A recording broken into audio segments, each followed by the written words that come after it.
This is VSiN, the sports betting network. This is Money Moves on VSiN, the sports betting network.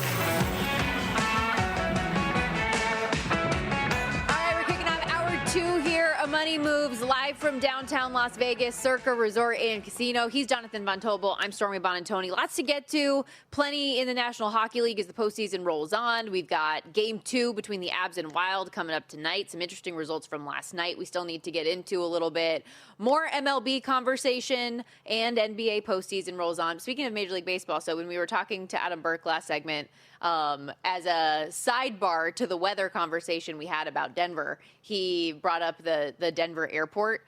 We had another tweet come in from Rules for Society on X. It said, the horse's name is Blucifer, and it killed its maker. We were talking about, like, the scary blue horse with the red eyes that's outside of DIA. I forgot about that story. That's true. The guy who constructed that gigantic horse died during the process of making it because I think a piece fell on him or something. Okay. So just add it to the lore of all of the stuff that is at that airport and all the conspiracy theories and all of that stuff.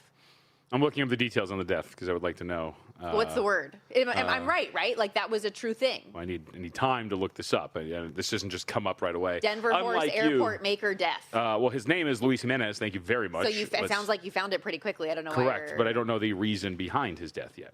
Because it says he died in Hondo, New Mexico, which, I don't know, maybe he made it out there and then shipped it out to Denver, but that doesn't really add up so far. So maybe we should get some details. It fell on him in his Hondo, New Mexico studio. Oh, a detached part crushed him, severing an artery in his leg. Oh, my gosh. Why are you reading this? Sorry. All right, that took a turn. That said, I guess we can go out to Colorado tonight for Game 2 of the series after what was just a wild opener. See what I did there? No. 9-6 final, 15 total goals scored, 14 different players getting in on the action. The 8 different goal scorers for the winning Colorado Avalanche, tied for the most by any team in a Stanley Cup playoff game all time. They also had 5 from 4 different defensemen, 2 of which coming from Cale Makar. The 6 goals, meanwhile, for Minnesota, their second most in a playoff game in franchise history, by far their most ever in a loss. So you think when you score 6 goals in a game, you should probably win that game, but not the case for the Wild in Game 1. I will give them credit, though. Despite going down 3-0 in that game, they did not back down. They consistently were driving offense against a team that was one of the best, if not the best, defensive teams in the entire National Hockey League this year in the Colorado Avalanche. They were number 1 in goals per game scored, and I think they were like 4th in expected goals per 60 as well. So they were a very highly rated defensive team in the National Hockey League, and still, like, just Minnesota has different horses, especially than what we saw from the Los Angeles Kings in round 1. So my question for you is, obviously we've talked about the fact that at even strength there was the 27 high danger chances, and these offenses looked really good. These offenses look pretty good. Jesper Wallstedt and the way that he's played in goal. Of the goals that he allowed, according to Natural Stat Trick, he gave up 3 low danger goals in that game against Colorado. 3 of them also were high danger, but my whole point here is he the lesser of the 2 goaltenders to the point where you would really trust that Colorado's still going to be able to not just score 9, but still be able to score, in that range of like 4 more goals, and Minnesota's going to have to keep up? Because when you see 3 low danger chances, that's not particularly great, especially in a series where your team was already giving up a ton of high danger chances. So now, if you're giving up the low ones and all of a sudden having to face a higher number of the high danger chances, it just seems like Wallstedt and the Minnesota Wild will be up against it throughout the totality of this series. Well, John Hines apparently does't want to put that to the test tonight because Jesper Wallstedt isn't going to start. Really? Okay. Yeah, so they're going with Philip Gustafsson tonight. I think that makes sense. I mean, just looking at the numbers. I mean, I don't have the eye for the intricacies of goaltending, but watching that game and then also looking at some of the numbers, you can't give up some of those easy ones the way that Wallstedt was in that game. Yeah, Hines said this morning that with Wallstedt, he played 7 straight games, played really well, quick turnaround at the end of the series to come to Colorado. Felt like this would be a good position to give Gustafsson a shot and maybe provide a little bit of a spark and a different look against Colorado. So we're going under. So I'm trying to figure. I haven't placed a bet on this game tonight. I really don't know what to do with it because while I just gave you the numbers, right, on how good Colorado is defensively, you can also pair that with Minnesota and their defensive metrics in the regular season, 4th in goals against per game, 8th in expected goals per 60. These are two teams that defensively held their own, but they're both so offensive as well that I don't have a firm read on it. Like, we were all joking after this game that, okay, yeah, it's a 9-6 final. I'm sure next game's going to be a 2-1 or something like that. I don't know. The goal total for this game is 6.5. There is the juice on the under. And I think at first blush, it's you think that you're going to find more structure in your game. Both coaches have talked about how important it is defensively to make adjustments, specifically Minnesota trying to make changes off the rush and slow down those Colorado rush chances through the neutral zone, which looking at some of the numbers there, and I know you love these different deeper stats and everything. 3 of the Avs goals in game 1 did come off the rush. They gave up Minnesota, that is 22 shot attempts off the rush, which was their 5th most of any game all season long. So can they now clean that up, I guess is the question, because that's not the team that they have been typically. I think they should, but I don't know. I mean, both these teams, they have such high-end skill and they can score at will, and we just saw 15 combined goals. I have no clue what we're going to get in game 2. Sure. Yeah, I'm going to be really, because it seemed like Colorado was generating a lot of opportunities, and I don't know if that's going anywhere anytime soon. Yeah. And part of my logic, I will blame you to an extent. It's not a bad thing, but you've spoken so highly of this Colorado team, and then watching them on paper and on the ice translate to exactly what you said. I find it hard to make the case for Minnesota other than just the general bounce back / puck luck working in their favor a little bit more here with a new goaltender in net. But even then, Gustafsson, if you look at the regular season and 50 games played, it's pretty average in terms of high danger save percentage. So he was still giving those up. I still think that you're probably in a spot where if Colorado is going to be able to do what they did again, 16 high danger chances at even strength, that you're probably going to have some success here if you're the Avalanche. I think there is a road for Minnesota to have success in this series, but there's very specific things they need to do. We already mentioned everything defensively off the rush and goaltending. Minnesota has been an extremely potent and strong team 5-on-5. Their special teams have lacked. Power play 0-for-3 in that first game, has not been effective at all in the postseason. Going back to their series with Dallas, they opened that series 2-for-4, finished it 2-for-24.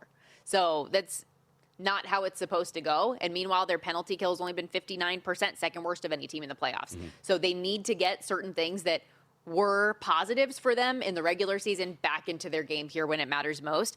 That said, I mentioned this off the top of the show that I thought there was an interesting Conn Smythe angle potentially looking through this series.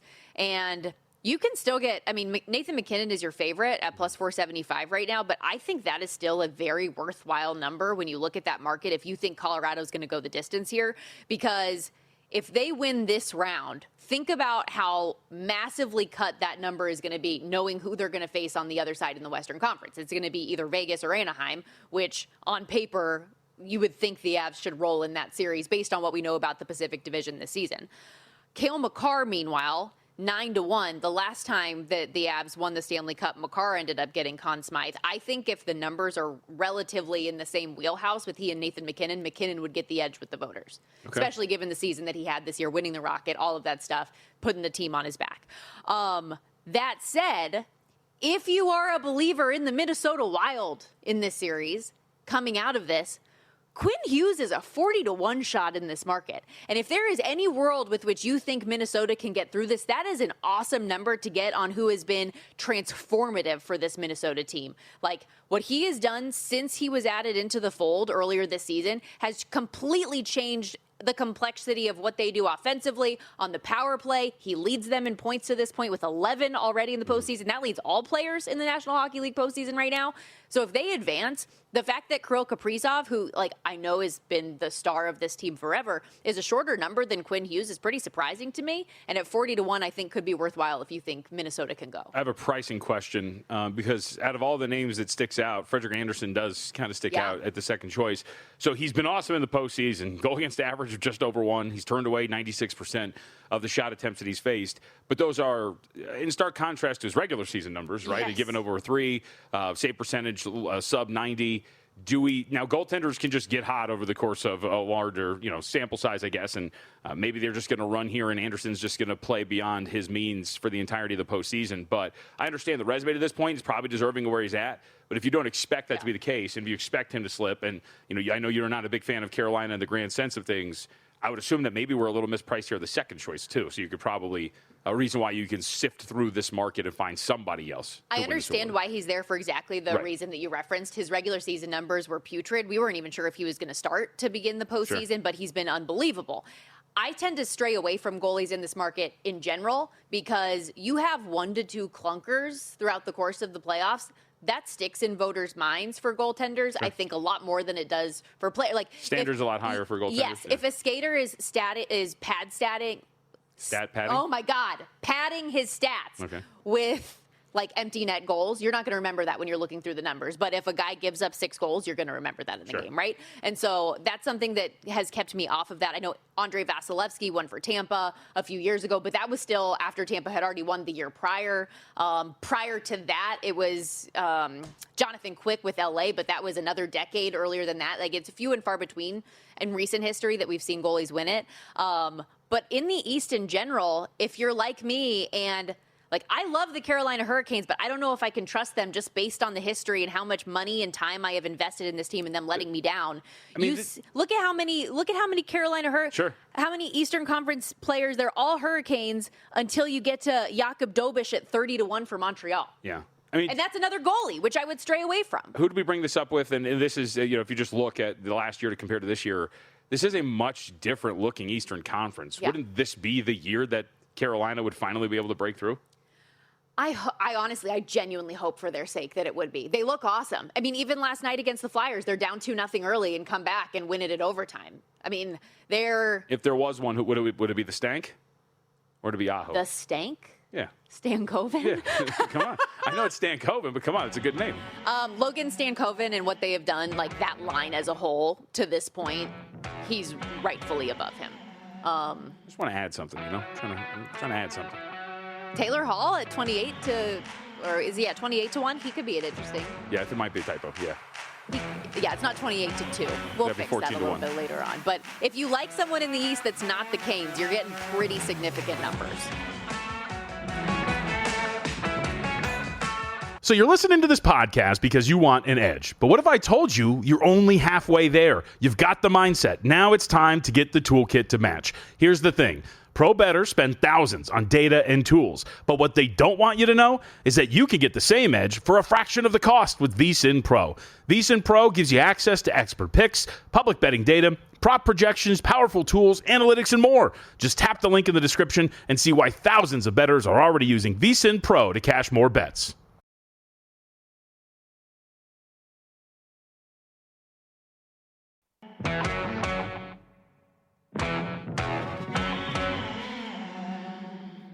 You're watching Money Moves here on VSiN, the Sports Betting Network. So we mentioned the Carolina Hurricanes coming back from down 2-0 yesterday to beat the Flyers. They go up 2-0 in the second round early, handling business at home, which they have done largely for years. Carolina has been really, really rock solid in that building. So the series prices now very inflated, to say the least, JVT, from minus 265 at open to minus 650 after the game 1 win. They're out to minus 1600 now. If you do have any belief or faith in the Flyers to come back in this thing, 9-1 your available price right now. If you think Carolina can sweep, which is the favorite price in the series correct score, plus 170. If the Flyers can steal 1, plus 190, get 2, plus 450. Now, we have not talked about the nightcap yesterday, which is the game that I was on the broadcast for last night with Bob Wischusen and Kevin Weeks on ESPN. Golden Knights take game 1, 3-1. You didn't listen. It's fine. I watched. You listened to my voice enough. You don't need to hear it on TV. No, I watched. What did you have sound on? Isn't that enough? Did you see my face, though? Actually? Yeah, of course. Yeah, you did? Yeah. Oh, wow. Look at you. But Vegas gets it done, 3-1. It was not without controversy, though, late in this game. So Vegas, set it up. We'll set it up. Vegas gets on the board first. End of game, about, 7 minutes into the third period. Mm-hmm. Anaheim ties it up, and you're like, okay, maybe we're going to get overtime. Maybe it's going to be one of those games. Okay. Vegas ends up scoring an awesome goal from Ivan Barbashev. However, a lot of people thought the play was over right before it happened because of what is a controversial no icing call out there on the ice. I thought it was icing. And I think a lot of the internet has gone ablaze also thinking that it was. What did you think? So I believe, to me, and I told this to you in less colorful terms earlier, I think icing is like pornography. I just know it when I see it. I don't know the intricacies of the actual rule, because you were telling me some new details that I actually did not know about the rule of icing. But it seems generally pretty cut and dry. When I see it, I know that it's icing. Yeah. I thought it was icing. I think some Vegas Golden Knights players thought it was icing, because it seemed like some of them stopped skating for a second. Jack Eichel amongst them. Yes, it looked like Eichel let up completely and stopped. So I thought it was icing. So I would think that, hey, look, there's human error involved in these sports. We just talked about Victor Wembanyama and the fact that I thought at least 3 of his blocks were goaltends by the letter of the law. And it seems like the details that you gave me, and if you could for our audience, the intricate details of icing, because the more you get into the minutia of icing, it sounds like more often than not, it's always going to be icing. So then that's the thing. So I'll give you first what ESPN rules analyst Dave Jackson said on the broadcast. He said, what people don't realize is that it's not a race to the dot. It's not the first person to get to the dot. The linesman must make a decision at the dot as to who he thinks can get the puck first. And at that angle, he felt like Vegas's player, Jack Eichel in this case, had a step on Jackson Lacombe. And to that end, it is the official on the ice. It's up to his discretion what he thinks it is in that moment. And it's a quick snap judgment call. It's not a reviewable call one way or the other.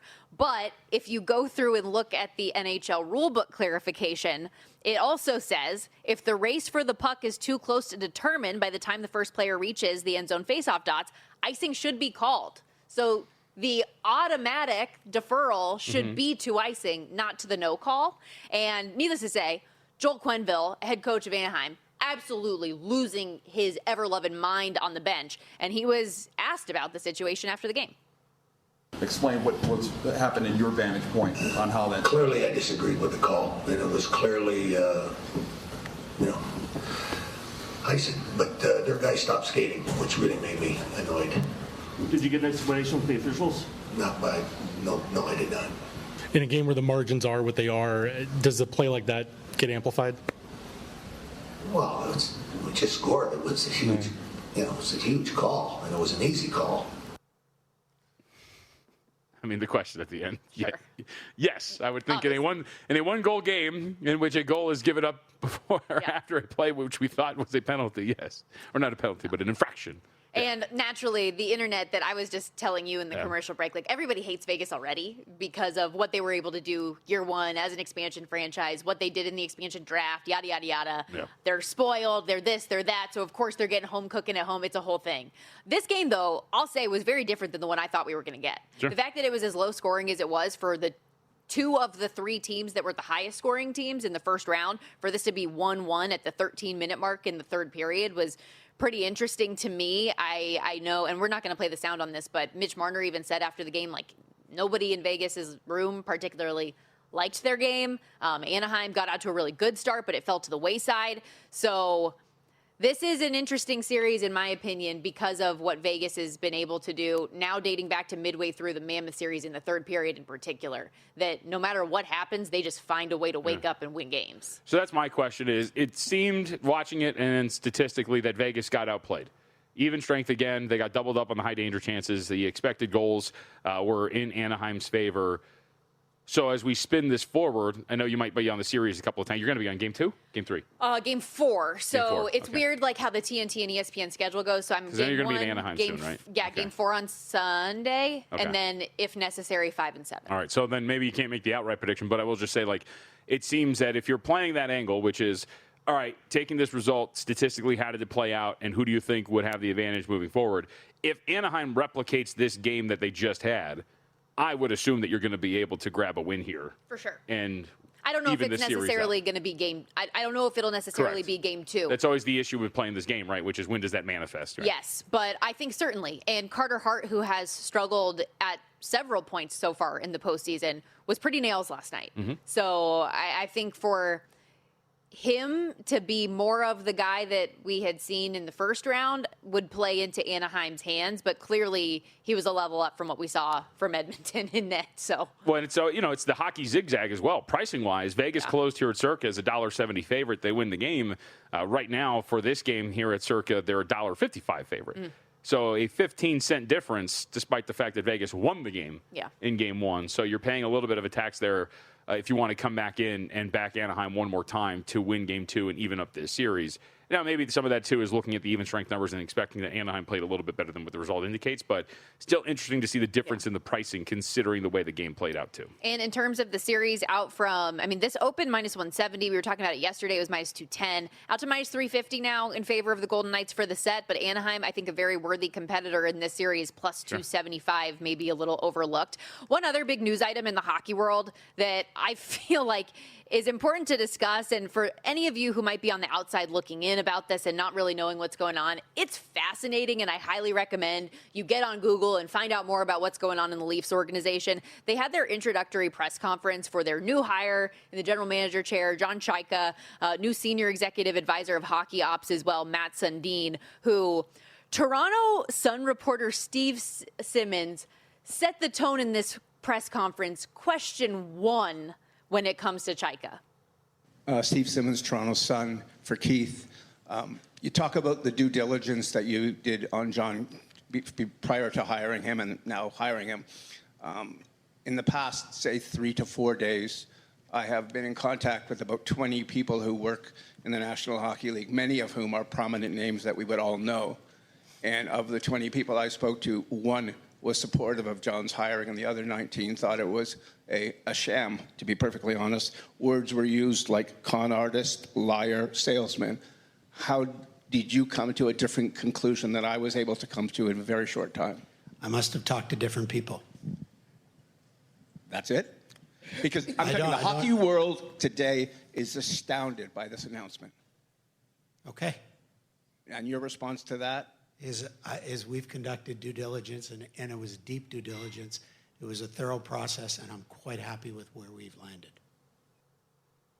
Crazy. Mm-hmm. Like, that's how you start the press conference. I think perplexing is a fair word to use about the hire in general.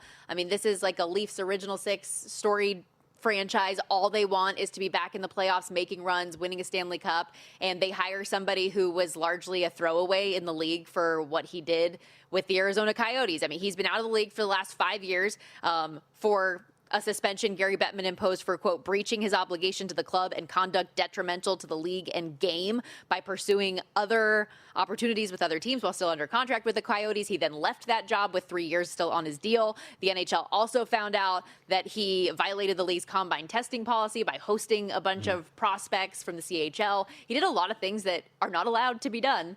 And the Leafs are like, you know what, we want to be different, and we want to get that analytical mind in our building and hire this guy. And it felt like Matt Sundin, who's a legend, Hall of Famer, is like the mask of all of this. He's sitting right there while that's all being said about him. Sure. That's good. It's good questioning. Did he ask him about it? Probably should have directed the question to him as well. Like, why do 19 of the 20 people that I've asked have this to say about you? But, you talk about having to getting good journalists in there and ask good questions. That's a pretty good question to ask. It's fair. I sent you another link that it's not something we're going to play here, but evidently during his time with the Coyotes, he had 6 monitors up and like a glass window that you could see into his office. 6 monitors up with all of this analytical data, stat information. Apparently 5 of those monitors were just like fake, not usable things, like not even computers that were on. It was just one computer and 5 fake ones as a show. I like this guy. Insane. It's just wild.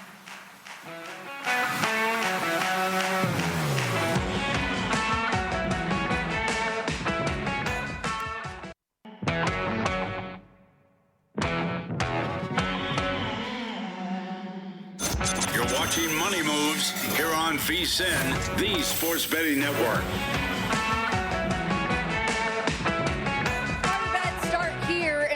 All year long with VSiN Pro, and for a limited time you can get our annual subscription, usually $240 for just $199 when you sign up today. We're throwing in an extra 2 months for free as well. That's 14 months of VSiN Pro for less than 50 cents a day with the promo code PRO, P-R-O. That'll get you access to our daily best bets from the VSiN show hosts and guests, real-time DraftKings and Circa bet splits, AI-powered prop tools and matchup analysis, 24/7 video and full show replays on the VSiN Watch app, plus all of our special edition betting guides as well for every major sport throughout the course of the year. Head over to vsin.com/subscribe. Again, use that promo code PRO. That's VSIN. VSIN.com/subscribe. Stormy Buonantony, Jonathan Von Tobel with you back here at Circa Resort and Casino, where real quickly, like JVT will not get off of this, that there is a woman in the book today that looks like me, in your opinion, but evil? I mean, it's not just me. It's everybody. She's not actually evil. That we've just pointed out. It just looks like a brunette version of you. So that's why I said it's evil Stormy. It looks like the evil version of you. I want to put it on the record that I don't see it, but every person back of house that has walked by that you've pointed this out to has said they do see it, and that scares me a little bit. And the people that have texted as well. I dyed my hair brown once. Okay. Did it work? It looked really bad. That's why I think she's actually like a nice looking individual. I looked psychotic with brown hair. I also, though, at the time, I'm a very blonde person naturally, and I have like very blonde eyebrows. It looked like my eyebrows were invisible when I had brown hair. It was not a good visual. That said, I don't see it. Let's get into a little NFL stuff because I know it's the off season, but the NFL is always going to be top of mind. And there are a handful of interesting markets right now, specifically with who's going to be your week one starting quarterback. And obviously, we got the news recently this past week from Mary Kay Cabot of the Cleveland Plain Dealer that Deshaun Watson has reportedly the inside track to be the starting quarterback when we get back to the season out there in Cleveland. This has not been disputed by anybody. Largely, I mean, even Todd Monken, when he got on the podium, said that he hadn't made any decisions yet, but was complimentary of Deshaun Watson. And when he first was hired, he said that he would like to see if he can get the most out of Watson. That would be an ideal situation. Yeah, I mean, I think it makes all the sense in the world. You understand what you have in Shedeur Sanders, and you're paying Deshaun Watson a lot of money. You might as well just see if you can get him to play some football games for you. I've made the comp. I think it's Stephen A. Smith. Stephen A. Smith gets paid a lot of money. And people always wonder, well, why is he on everything? Well, because they pay him all the money in the world. You got to get something out of him. And it's the same thing here with Deshaun Watson. He's eating a lot of this money. His contract's fully guaranteed, and I don't think he'll achieve it. But at the very least, we know the peak form of Deshaun Watson in the National Football League is an MVP caliber quarterback. We don't think that the peak form of Shedeur Sanders is going to be anything comparable to that. So pay him a lot of money. We've seen the upside. Just see what you got here and roll him out there and allow him to eat those snaps until you can move on from him. And I think it makes a lot of sense that not only would Cabot say that, but that he is the odds-on favorite post that report to be the first quarterback taking the first snap for the Browns once Week 1 comes around. Minus 136, that price for Watson to be the Week 1 starter. Sanders plus 108, Dylan Gabriel 55-1, and then Taylor Green, who they picked up in the draft, 80-1. When you have 4 quarterbacks, you probably have none. That said, you and Mitch Moss had an interesting conversation about another market as it pertains to Deshaun Watson. Comeback Player of the Year. Listen to this from Pod to the Futures. So when this story first broke, our buddy Weston, guy in the cornfields, he sent me over the tweet, and he said, basically, should we have taken a peek at Watson to win Comeback Player of the Year? I go, no shot. You don't think so? So they're not going to vote for him. But here he and I went back and forth on this. That's like 6 years ago now. Doesn't matter. I don't think that matters. Are you sure? I'm pretty sure. Okay. Because here's the thing. I don't think he's done anything that really has redeemed him. You know what I mean? Like he actually has kind of been an ass since the whole incident has happened. I don't think any voter wants that on their ledger that they would vote for him to win Comeback Player. He hasn't gone out there and saved puppies from a burning building or a car, allegedly, or like some former NFL reporters. Yeah, right. Or done stuff at like hospitals to help sick people or anything like that and make it, hey guys, I take back what I did. Right. I was an awful human being, but now I swear to God I'm on the right path. Like he's actually kind of acted like a victim in some instances, and I think a lot of voters would hold that against him. They did screw up his whole game plan, did they not? Yeah. Like the PR was just it's never not been messy. The English there is awful, but you know what I'm saying.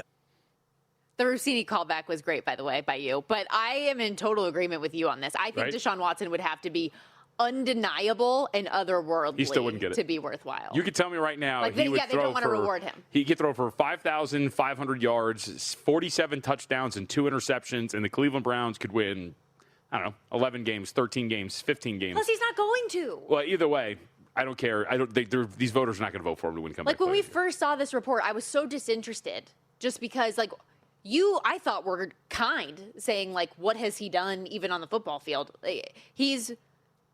In the last 6 years, what has he done that is worthwhile other than one good half of football against the Baltimore Ravens where he thought, maybe he could actually turn back the clock and then instantly got hurt again?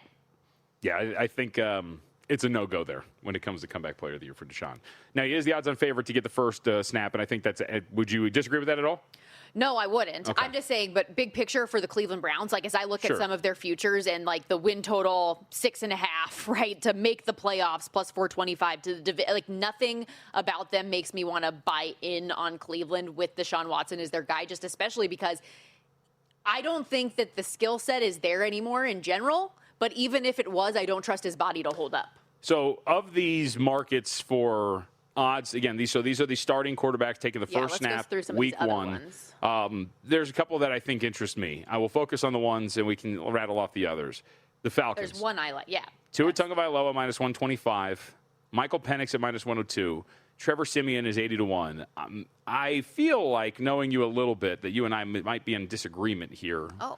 What do you think the play would be? Who is the starting quarterback for the Falcons week one? I was actually going to say when I first saw all of these numbers that I thought the shortest number on the board was the most worthwhile to bet into a Tagovailoa at minus 125. Okay, we are in agreement. Because, I mean, and I'm not a Tua fan, as you know, but just timeline-wise for Michael Penix Jr. and him coming back, I know his goal is to be back and available for week one, but that's a pretty big ask coming back from another significant knee injury, and I know it's a different knee than the one that he already had the 2 previous surgeries, but I imagine if you are a believer in Michael Penix that you would want to have as much time as possible to get him in the position that you need. And because Tua is already a left-handed quarterback and all of that stuff, you're going to have continuity with the offense that you don't have to change and everything and just give him as much extended time as he might need. Tua Tagovailoa is 300 to 1 to an MVP. No. I want a piece of it. I think so. I'm a big Kevin. I'm a big Kevin Stefanski guy, and I think I don't trust his health either, by the way. Oh, sure, absolutely. But I also think that we should not ignore that in a good offensive system, Tua at times was putting together some pretty good numbers, and so now. What was the biggest criticism of Tua? Outdoors in the cold. Okay, let's buy into that for a second. Get him in a dome. Yeah, well, you're not only in a dome, but you're playing in the NFC South, so these late games, all right, it's going to be maybe a little humid in some of these spots, whatever it is. You're not going to, barring whatever the schedule looks like, be in some of these inclement conditions in freezing cold weather. You're not playing in the AFC East anymore, so it's not something you have to worry about regularly here with Tua. I mentioned indoors, the skill positions. We've just seen Tua operate at a pretty high level offensively in the right system. He is a good point guard. He is a guy that can distribute. He is a dude that can actually run an offense when given the right pieces. I think that there is a chance that the Falcons are going to be much better from a future standpoint, NFC South, NFC, and also then by extension that Tua, similar to what we've seen, because we're at the point now where you cannot tell me, look me in the eye and say it's not going to happen, because you probably said that about Geno Smith. You probably said that about Sam Darnold. And I'm not saying you, but specifically the general you. We have seen these guys revitalize their careers now over and over again, where I don't think it's out of the realm of possibility at all that Tua is the next guy. I know a lot of people think it might be Kyler Murray, but what if it's Tua, given this offensive system that he's going to be entering himself into with the skill positions that they have in a relatively winnable division? And what I'll say to that, and I don't usually agree with you on a lot of things. No, just kidding. The offensive weapons that Atlanta has, if they actually get the most out of them, and he can be that point guard, as you put it, I mean, Bijan Robinson, Drake London, if Kyle Pitts, is that guy, there are a lot of pieces there that can make him look good, even when he's playing that dink and dunk style. Sure. I think, let me ask you, I'll frame it to you this way. I would not bet him for MVP, though. I'll put it to you this way. Do you think that Shedeur Sanders should have better odds to win MVP than Tua? Do you think J.J. McCarthy should have better odds to win MVP than Tua? Ugh. Okay, I mean, exactly. what's that situation in Minnesota? Come on, no. Should Ashton Genty have equal odds to Tua Tagovailoa? You see what I'm going here with? From a numbers standpoint, I get the argument. That's right. But also, I'm not betting it. Any other quarterback for the Pittsburgh Steelers minus 670, that might as well just be Aaron Rodgers, but they obviously can't list him because he's not on the roster. Are you adding that to the account? Are you going to get that Tua MVP? Absolutely. 10-month-long sweat going? I mean, at that price, I'm not adding Tua minus 125 to start, but at 300 to 1, throw it back in there and see what's up. All right. This is a fun conversation. Interesting markets that are available right now, and obviously we'll have plenty of time to delve into them even more, and as more and more information becomes available when you get past the OTA point, we get into training camp later on in July. I'm telling you, I know that the offseason feels long, but we will be back before you know it. We'll be back here on VSiN, the Sports Betting Network, in a moment. Stay with us. We got to step aside, take a quick break, but so much more, obviously, still to come.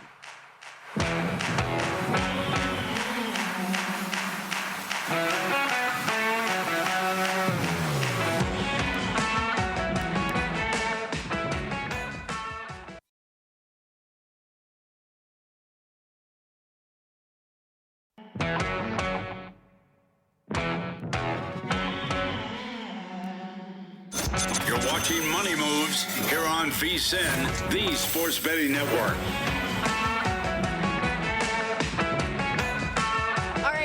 This Tuesday edition of Money Moves, VSiN, the Sports Betting Network. Sirius XM Channel 158, Stormy, Buonantony, Jonathan Von Tobel with you. If you missed any of the program today, remember you can always listen on your own time. Download Money Moves wherever you get your podcast. Thanks, everybody, by the way, for chiming in today. We mentioned last segment the woman who is since gone from the sports book now, by the way. Oh, she left? Yes, that the JVT thinks that she's my evil twin of sorts. And Nish at Supreme_Doc on X, our good buddy, chiming in, said we need the side-by-side pick comparison of circa evil Stormy with real Stormy, whatever year she dyed her hair brown. So, I mean, I could pull that picture from the archives of myself, but we made the executive decision that we probably shouldn't just show a photo of a stranger at the book, especially considering you brought up a point that I hadn't even thought of. Well, she's sitting in the book, and VSiN is on in the book. So there's I think multiple screens back here in the sports book. Yeah, so it'd probably be really weird for her to be sitting there watching. She was intently watching the Champions League semifinal here.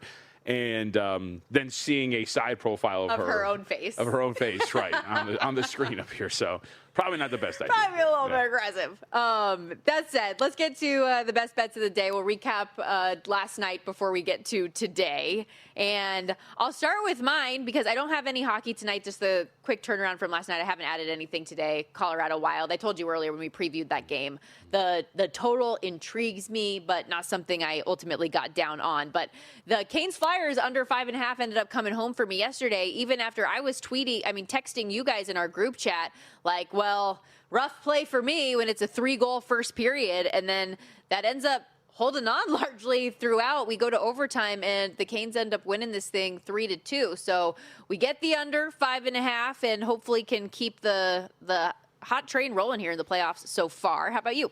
Okay, yesterday, recap, 2-1, so we come out with a profit because the two hits were plus prices going against Sugano and the Colorado Rockies. Mets run line, -1.5, ends up getting there in a 4-2 victory, plus 105. Sugano over 3.5 earned runs, at plus 112. 76ers plus 7.5 do not. So 2-1 for a small profit on the evening. Thank you, Mets, for finally getting to our guy.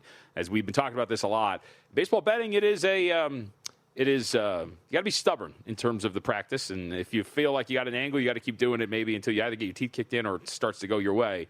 And Sugano is a guy that we're going to continue to do this, I think, and play against him as we move forward. So until the numbers start to even out a little bit here. All right. There are a couple things I know you added going into today, including a bet on one of the two games we have tonight in the association. What'd you end up on for Cavs Pistons? Let's go under 216. As we've discussed with this Cavaliers team, let's see if this holds up. The way that they have been playing offensively on the road just has not really been there. We saw that against Toronto, the 3 games against the Raptors. It was pretty ugly. And the Pistons, they do have the ability to defend at a pretty high level and throw out the same physicality and tenacity that the Raptors had, even though they were a little undermanned by the time we got to the end of that series. So I think that's going to be a small problem for Donovan Mitchell, for James Harden. They do have, not a stopper of sorts, but Asar Thompson is going to be a very big problem for either one of those guys, and I would assume that he draws Donovan Mitchell first in this series defensively. And on the other end, as we've talked about 1,000 times over, we know how limited this can be when it comes to the Pistons offense. I think you probably get a little bit of a slower pace between these two teams as well, a little bit more half-court oriented. So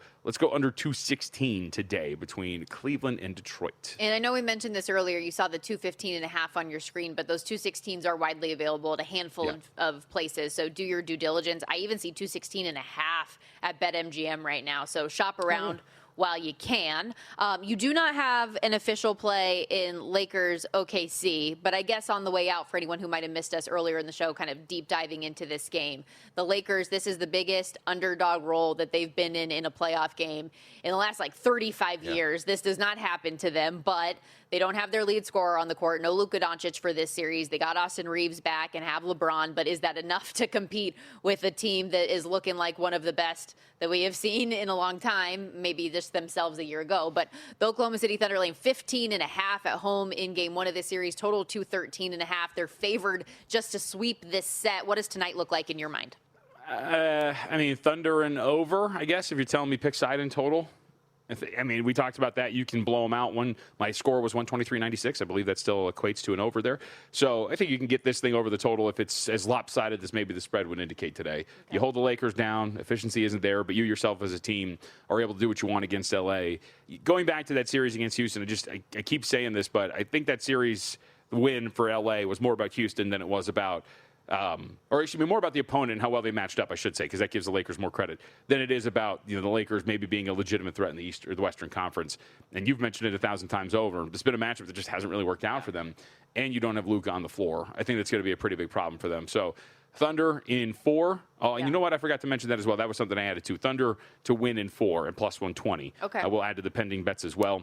And I do think that this is a series that's going to be short, and I think they could be pretty lopsided, each one of these. Because you referenced it, I'll give the stat again. OKC won all 4 games in the regular season, averaged by 29 points per game, largest by any team against the Lakers any year in NBA history. So they have been exceptionally dominant in this set. We'll see if they can hold it off. And then obviously last segment we were talking through some of the different quarterback props that are out there, and you did end up, you're adding one to the portfolio. Let's add Tua Tagovailoa, 301 MVP. Let go. There's been worse long shots. I can't wait for you to sweat that out all season long. There's not going to be a sweat. There's not going to be a sweat, I'm sure. It's 301 for a reason. Let's see if he even gets the job. Okay, so I know, obviously, on Pod to the Futures, you guys are always, looking into all those different things. But for MVP in general, is there a true, contender that stands out to you on the board? I know you're always, searching for the shot in the dark where you can throw the dart. But I mean, it's the problem is it's hard to throw a dart when it's a quarterback award at this point right now. And the non-quarterbacks that maybe have a shot, you're not really getting as much as you probably should because to your point about what were you talking about for Con's mind? Oh, the goaltenders. Yeah. The bar is so high for goaltenders. It's pretty much the same thing for these skill position players. I think Jonathan Taylor, for example. Remember at one point last year we were here on Live Bet Sunday. He got done in that Germany game, absolutely demolishing the Falcons. He was over he was like a minus 300 favorite to win the award for Offensive Player of the Year. Couldn't even get it done and finish that out.